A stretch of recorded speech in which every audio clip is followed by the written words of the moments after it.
عقیل رضی اللہ تعالی عنہ کو جو امام علی مقام نے اپنی طرف سے کوفہ کی سرزمین میں بھیجا، اور امام مسلم بن عقیل رضی اللہ تعالی عنہ نے وہاں پر جا کر جام شہادت کو نوش فرمایا۔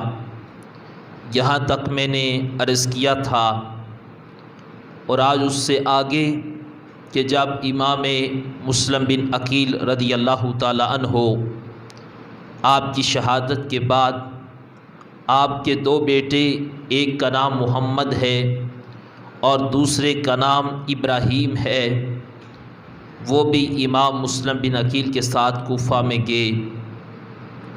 اب جب امام مسلم بن عقیل رضی اللہ تعالی عنہ آپ نے مرتبہ شہادت کو حاصل کر لیا، تو آپ کے دونوں بیٹے محمد اور ابراہیم کوفے کی سرزمین میں تھے۔ ابن زیاد کو اس بات کی خبر پہنچی کہ امام مسلم بن عقیل رضی اللہ تعالی عنہ کے ساتھ ان کے دو شہزادے محمد اور ابراہیم دونوں کوفے کی سرزمین میں آئے ہیں۔ تو ابن زیاد نے یہ اعلان کر دیا کہ جو ان کو گرفتار کرے گا اور ان کے بارے میں بتائے گا کہ کہاں پر ہیں، اس بندے کو انعام دیا جائے گا۔ اب قاضی شریح ان کے ہاں یہ دونوں شہزادے تھے، انہوں نے کہا میں چونکہ حقیقی محب اہل بیت ہوں، اگر یہ میرے گھر میں رہے، ابن زیاد کو کوئی بندہ مطلع کر دے گا کہ دونوں ابراہیم اور محمد میرے گھر میں ہیں، تو ایسا نہ ہو کہ میری وجہ سے یہ دونوں شہزادے گرفتار ہو جائیں۔ انہوں نے قاضی اسد کی یہ ذمہ داری لگائی کہ کل مدینہ شریف کی سرزمین میں ایک قافلہ روانہ ہو رہا ہے، تم ان دونوں شہزادوں کو مدینہ شریف واپس بھیج دو۔ اب جب قاضی شریح ان شہزادوں کے پاس آئے، آ کر ان سے پیار کرنے لگے، اپنی محبتوں کا اظہار کرنے لگے، تو وہ شہزادے کہنے لگے کہ پہلے تو اتنی شفقت نہیں مل رہی تھی، اور اب آپ آ کر اتنا پیار کر رہے ہو۔ انہوں نے بتایا کہ آپ کے والد امام مسلم بن عقیل کو شہید کر دیا گیا ہے۔ وہ دونوں شہزادے آنکھوں سے آنسو بہانے لگے کہ آج ہمارے سر سے رب نے باپ کے سائے کو اٹھا لیا ہے۔ اب جب دوسرے دن قاضی اسد ان شہزادوں کو لے کر اپنے ساتھ لے کر گئے کہ میں ان کو مدینہ شریف کی طرف روانہ کر کے آؤں، اور قافلے نے جانا ہے تو ان قافلے والوں کے ساتھ بھیج دوں۔ جب اس نیت کے ساتھ گھر سے لے کر نکلے، آپ وہاں پر پہنچے تو قافلہ آگے جا چکا تھا۔ قاضی اسد نے کہا کہ اگر یہ بچے میرے ساتھ رہے، مجھے تو لوگ جانتے ہیں، اور ایسا نہ ہو کہ میری وجہ سے یہ دونوں بچے گرفتار ہو جائیں۔ قاضی اسد نے بچوں کو کہا وہ سامنے قافلہ جا رہا ہے، تم ہمت کرو اور قافلے کے ساتھ شامل ہو جاؤ۔ اب دونوں کی عمریں بھی بڑی کم تھی، اور اتنا معاشرے کا پتہ بھی نہیں تھا، راستے کا بھی پتہ نہیں تھا، جگہوں کا بھی پتہ نہیں تھا، ماحول کو بھی اتنا نہیں سمجھتے تھے۔ وہ قافلہ گزر گیا اور بچے انہی گلیوں میں رات کو گھومتے رہے۔ جب صبح کا وقت ہوا تو دیکھا جہاں سے سفر شروع کیا تھا وہاں پر ہی کھڑے ہیں۔ بچے بڑے پریشان ہیں۔ ابن زیاد کا ایک سپاہی وہاں سے جب گزرا، بچوں کو دیکھا تو دیکھ کر بڑی حیرانگی محسوس ہوئی، کہنے لگا یہ بچے بڑے حسن والے ہیں، اور اس بات کو ماننے پر مجبور ہو گیا، حسن تو رب نے اوروں کو بھی دیا ہے، لیکن خاندان نبوت کے جو چشم و چراغ ہیں رب ذوالجلال نے انہیں بہت اعلیٰ حسن عطا فرمایا ہے۔ اب وہ اس بات کو جان گیا کہ یہ امام مسلم بن عقیل کے بیٹے ہیں۔ اس سپاہی نے دونوں کو پکڑا اور جیل میں لے گیا کہ وہاں پر جا کر ابن زیاد کو خبر دوں کہ ہم نے دونوں شہزادوں کو گرفتار کر لیا ہے۔ جس جیل میں لے کر گیا وہاں پر بھی ایک شخص ایسا تھا جس کے دل کے اندر رب ذوالجلال نے اپنے محبوب کی اولاد کی محبت کو ڈالا ہوا تھا۔ اس جیل کے اندر بھی ایک حقیقی محب اہل بیت موجود تھا۔ جب اس نے دیکھا شہزادوں کو ترس آ گیا، کہنے لگا شہزادے ہیں، بڑی عظمت والے ہیں، نسبت والے ہیں، کیوں نہ آج میں ان کی خدمت کروں، آج ان کی خدمت کروں گا، کل قیامت کے دن یہ میری شفاعت فرما دیں گے۔ اس شخص نے ایسا کیا، دونوں شہزادوں کو کہا یہ میری انگوٹھی لے جاؤ، فلاں مقام پر پہنچو گے تو وہاں پر میرا بھائی ہوگا، اس کو کہنا میرا پیغام دینا تاکہ وہ آپ کی مدد کر سکے۔ اب اس شخص نے دونوں شہزادوں کو رہا کر دیا۔ دونوں شہزادے چلے گئے، راستے میں جا رہے ہیں لیکن پھر وہ راستہ بھول گئے۔ ادھر ابن زیاد کو پتہ چلا کہ سپاہی نے دونوں کو آزاد کر دیا ہے، رہا کر دیا ہے۔ ابن زیاد نے اس شخص کو اپنے پاس بلایا اور کہنے لگا کہ تم نے ان کو آزاد کیوں کیا ہے، رہا کیوں کر دیا ہے؟ اس نے کہا کہ اس وجہ سے کہ ان کا تعلق میرے نبی کے خاندان کے ساتھ ہے، خاندان نبوت کے ساتھ ان کا تعلق ہے، اور اس تعلق کو مد نظر رکھتے ہوئے عظمت اہل بیت کے دفاع کے لیے میں نے یہ قدم اٹھایا ہے۔ اس نے کہا اب تمہیں سزا ملے گی، کیا سزا کو برداشت کر لو گے؟ اس نے کہا تم سزا کی بات کرتے ہو، اگر جان دینی پڑی تو عظمت اہل بیت کے دفاع کے لیے اپنی جان کا نذرانہ بھی پیش کر دوں گا۔ ابن زیاد نے کہا کہ تم نے اتنا بڑا جرم کیا، کیا تمہیں ڈر نہیں لگا کہ کون سا قدم اٹھا رہے ہو؟ ہم نے کتنی مشکلوں سے گرفتار کروایا اور تم نے فوراً انہیں رہا کر دیا۔ اس نے کہا ہاں ڈر تھا، پر میرے دل کے اندر اللہ کا ڈر ہے اور اس کے رسول کا ڈر ہے، اور جو اللہ اور اس کے رسول کا ڈر اپنے سینے میں رکھتا ہو اسے لوگوں کی پرواہ نہیں ہوتی۔ ابن زیاد مجھے تیرا ڈر نہیں تھا، رب کا ڈر تھا اور اس بات کا خوف تھا آج اگر میں ان کی مدد نہ کر سکا کل قیامت کے دن آمنہ کے لال کو کون سا چہرہ دکھاؤں گا۔ اب اس شخص نے کہا کہ میں نے اس وجہ سے رہا کیا ہے کہ کل جب قیامت کا دن ہو یہ شہزادے میری سفارش کریں گے، اپنے نانا جی کی بارگاہ میں جب میری سفارش کریں گے تو اللہ کے محبوب علیہ السلام وہ رب کے حضور میری شفاعت کریں گے تاکہ یہ میرا عمل میری بخشش کا ذریعہ بن جائے۔ اب ابن زیاد نے اس شخص کو بھی مار دیا، کہا تم نے انہیں رہا کیوں کیا ہے؟ وہ دونوں شہزادے گھوم رہے ہیں، ایک پانی کا چشمہ ہے، وہاں پر پہنچے تو ایک لونڈی وہاں پر پانی لینے آئی۔ جب وہ پانی لے کر واپس جانے لگی دیکھا دو شہزادے بڑے پریشان وہاں پر کھڑے ہیں۔ جب اس لونڈی نے شہزادوں کو دیکھا تو فوراً سوال کیا بچوں یہاں پر پریشان کھڑے ہو، تمہاری پریشانی کا سبب کیا ہے؟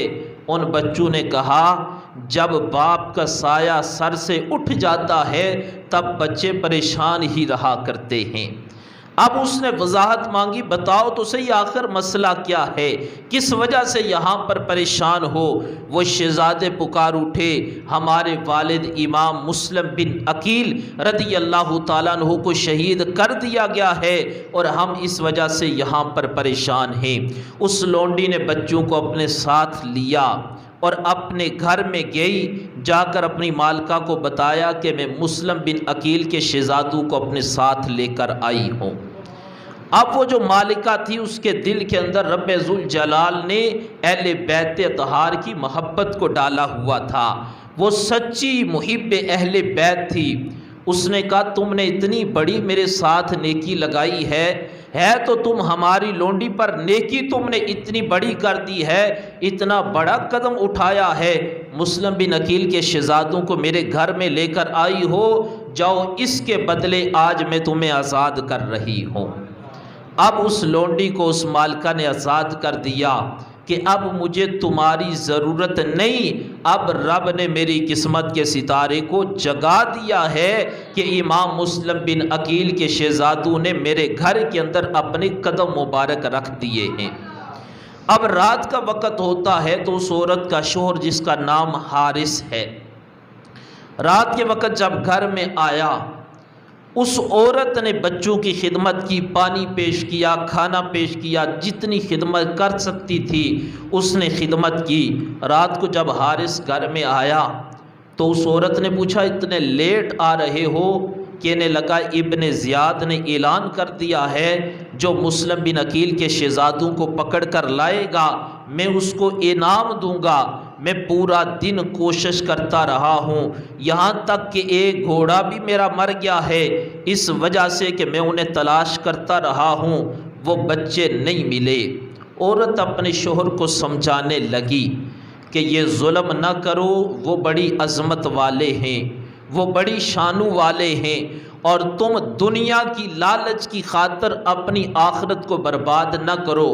پر جب بندے پر اس کا دل پتھر بن جائے اور شیطانیت طاری ہو جائے اور بندہ اپنا ٹھکانہ جہنم کو بنانے پر تیار ہو جائے، پھر اس کو باتوں کی سمجھ نہیں آتی۔ بیوی نے بڑا سمجھانے کی کوشش کی پر حارث اسی بات پہ ڈٹا رہا کہ میں نے بچوں کو پکڑ کر ابن زیاد کو دینا ہے تاکہ ابن زیاد سے مجھے انعام مل سکے۔ آج کے اس دور میں بھی کچھ ایسے افراد ہوتے ہیں جنہیں صرف پیسے کے ساتھ غرض ہوتی ہے، ایمان کے ساتھ غرض نہیں ہوتی۔ وہ کہتے ہیں پیسہ ملے، جہاں سے مرض مل جائے، دشمنوں سے ملے، یاروں سے ملے، اپنوں سے ملے، بیگانوں سے ملے، ایمان والوں سے ملے، غیروں سے ملے۔ پر اس حارث کا مقدر بڑا خراب ہو چکا تھا۔ رات کا وقت ہویا، دونوں شہزادے سوئے ہوئے ہیں، ایک کو خواب آئی، اس نے چیخ ماری، دوسرا بھائی اٹھا اور اپنے سینے کے ساتھ لگا کر کہنے لگا بھائی کیا ہوا ہے؟ وہ کہنے لگے دراصل میں سویا ہوا تھا، میں نے خواب میں دیکھا کہ حضور علیہ السلام بھی ہیں، سیدہ فاطمہ بھی ہیں، مولا علی بھی ہیں، امام حسن بھی ہیں، امام حسین بھی ہیں، امام مسلم بن عقیل بھی ہیں، یہ سارے اکٹھے ہیں، اور بابا فرما رہے بیٹو پریشان نہ ہو، ان قریب ہم تمہیں بھی اپنے پاس بلا رہے ہیں۔ جب یہ خواب دیکھی تو شہزادے رو پڑے، اندر رو رہے ہیں۔ حارث کی آنکھ کھلی، حارث فوراً اٹھ کر باہر آیا اور اپنی عورت سے پوچھنے لگا یہ رونے کی آواز کدھر سے آ رہی ہے؟ عورت نے کہا تم سو جاؤ، جب صبح کا وقت ہوگا تمہیں بات کا پتہ چل جائے گا۔ لیکن اس نے بار بار یہی سوال کیا کہ بتاؤ رونے کی آواز کدھر سے آ رہی ہے۔ اس کمرے کی طرف گیا، دروازہ کھولا تو اندر امام مسلم بن عقیل کے دونوں شہزادے محمد اور ابراہیم آرام فرما رہے تھے۔ اب حارث نے پوچھا تم کون ہو؟ انہیں یہ تھا کہ شاید کوئی ہمارا مددگار ہے۔ انہوں نے کہا ہم مسلم بن عقیل کے شہزادے ہیں۔ حارث نے بچوں پر ظلم کیا، انہیں مارنے کی کوشش کی، بیوی نے روک دیا، پھر اس نے کوشش کی، بیوی نے پھر روک دیا، بالآخر اس نے بیوی کی بات نہ مانی، دونوں شہزادوں کو اس نے شہید کر دیا۔ شہید کر کے فرات کے کنارے لے گیا، ان دونوں کے سر لے کر ابن زیاد کے پاس گیا، جا کر کہنے لگا مجھے انعام دو، میں نے دونوں شہزادوں کو شہید کر دیا ہے۔ اب ابن زیاد نے جب یہ حالت دیکھی، برے کا انجام بھی برا ہوتا ہے، اس نے کہا میں نے تو صرف یہ کہا تھا گرفتار کر کے لاؤ، اور تم نے ان کے سر ہی اتار دیے ہیں۔ ابن زیاد نے اپنے ایک نوکر کو کہا کہ اس کو حارث کو بھی لے جاؤ، اور جس طرح اس نے بچوں کو قتل کیا ہے تم اس کو بھی قتل کر ڈالو۔ اب امام علی مقام امام حسین رضی اللہ تعالیٰ عنہ بھی تشریف لا رہے ہیں۔ انہیں جب اس بات کا علم ہوا کہ کوفے کی سرزمین میں امام مسلم بن عقیل بھی شہید ہو گئے اور ان کے دونوں شہزادے محمد اور ابراہیم کو بھی شہید کر دیا گیا ہے، امام حسین رضی اللہ تعالیٰ عنہ جب آ رہے ہیں، آپ کے قافلے میں آپ کے تینوں بیٹے امام زین العابدین رضی اللہ تعالیٰ عنہ، حضرت علی اکبر، علی اصغر موجود ہیں، اور آپ کے قافلے میں امام حسن کے 4 بیٹے، ایک کا نام قاسم بن حسن، ایک کا نام عبداللہ بن حسن، ایک کا نام ابو بکر بن حسن، اور ایک کا نام عمر بن حسن۔ یہ چاروں بیٹے حضرت امام حسن کے بھی امام حسین کے ساتھ موجود ہیں۔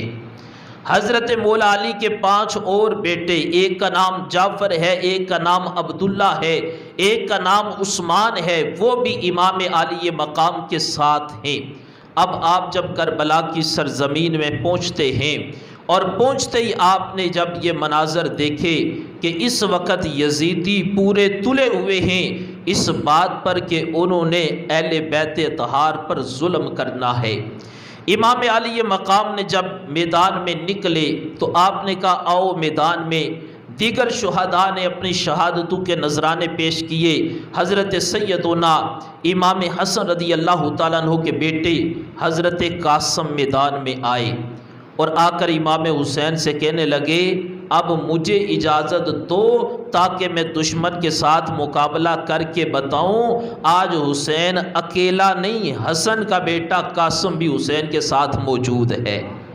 اب امام علی مقام نے فرمایا بیٹا قاسم آپ میدان میں نہ آؤ، کیونکہ میرے بھائی کی نشانی ہو، امام حسن کی نشانی ہو، اور جب مجھے بھائی کی یاد آتی ہے بیٹا قاسم میں تمہیں دیکھتا ہوں تو مجھے وہ بھائی کی جھلک تم میں نظر آتی ہے، بیٹا قاسم آپ میدان میں نہ نکلو۔ حضرت امام قاسم رضی اللہ تعالیٰ عنہ نے آپ نے ایک تعویذ تھا وہ نکالا اور عرض کی امام حسین کی بارگاہ میں کہ میرے والد گرامی حضرت امام حسن نے مجھے یہ عطا فرمایا، اور فرمایا تھا بیٹا جب میرے بھائی حسین پر مشکل وقت آئے اس وقت اس کو کھولنا، اور جو اس پر میں نے بات لکھی ہے تم نے اس بات پر عمل کرنا ہے۔ اب حضرت امام حسین کی بارگاہ میں جب وہ کاغذ پیش کیا اس پر لکھا تھا بیٹے قاسم جب میرے بھائی پر مشکل وقت آئے گا تم نے اس وقت ان کا ساتھ نہیں چھوڑنا بلکہ اپنی جان کا نذرانہ امام حسین پر قربان کر دینا ہے۔ اب جب حضرت قاسم بن حسن نے امام حسین کو یہ تحریر اور یہ پیغام دیا تو امام حسین نے کہا بھائی جب زندہ تھا تب بھی امام حسن کی بات کو میں نہیں ٹالتا تھا، آج وہ دنیا سے جا چکے ہیں تب بھی میں اپنے بھائی کی بات کی لاج رکھ رہا ہوں۔ اب حضرت سیدنا امام حسین رضی اللہ تعالیٰ عنہ نے حضرت سیدنا قاسم کو اجازت دی کہ بیٹا قاسم دل نہیں مان رہا پر یہاں پر خاندان نبوت کی قربانیاں ہیں، آج وقت قربانیوں کا ہے، آپ کو اپنے سینے کے ساتھ لگایا، چوما اور اجازت دی کہ آجو میدان میں آ کر تم دشمن کے ساتھ مقابلہ کرو۔ اب حضرت سیدنا قاسم بن حسن جب میدان میں آئے آپ نے آتے ہی للکار دیا، کہا کوفیو تم میں کوئی ایسا ہے کسی کے اندر اتنی جرأت ہے کہ کوئی قاسم بن حسن کے ساتھ مقابلہ کرے؟ انہوں نے کہا ادھر بڑے بڑے پہلوان ہیں، طاقتور ہیں اور ان کا نام اس وقت چلتا ہے، اور قاسم کی عمر تو ابھی 18 سال ہے، یہ کیسے مقابلہ کریں گے؟ جو اس وقت کا بہت بڑا طاقتور پہلوان اپنے آپ کو سمجھتا تھا، امام قاسم نے کہا اس کو میرے مقابلے میں بھیجو۔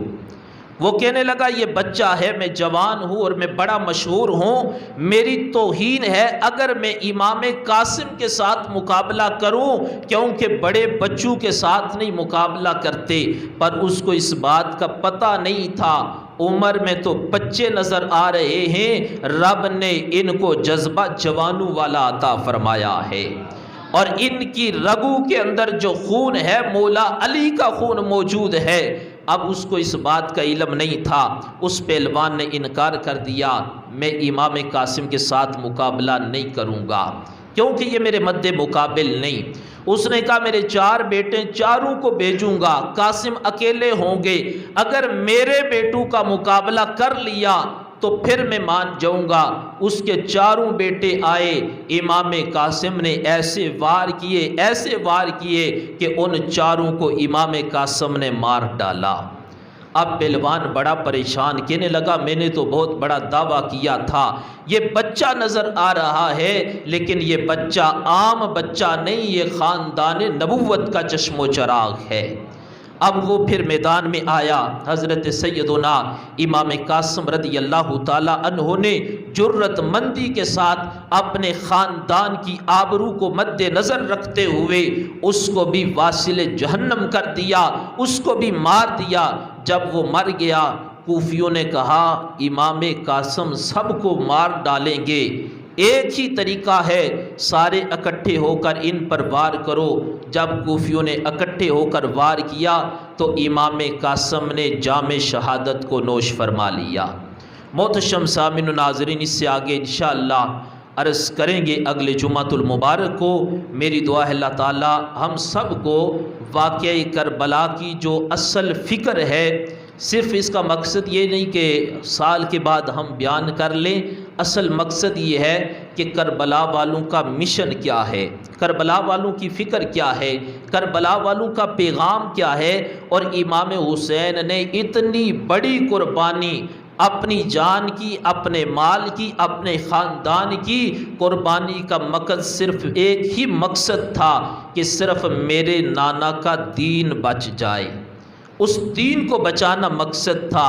تو ہمارے اوپر یہ ضروری ہے کہ امام حسین کی سنت پر عمل کرتے ہوئے آج ہم دین محمدی کو سمجھیں اور اس دین پر عمل کر کے اپنی زندگیوں کو بسر کریں۔ ایک اعلان سماعت فرمائیں، پرسوں بروز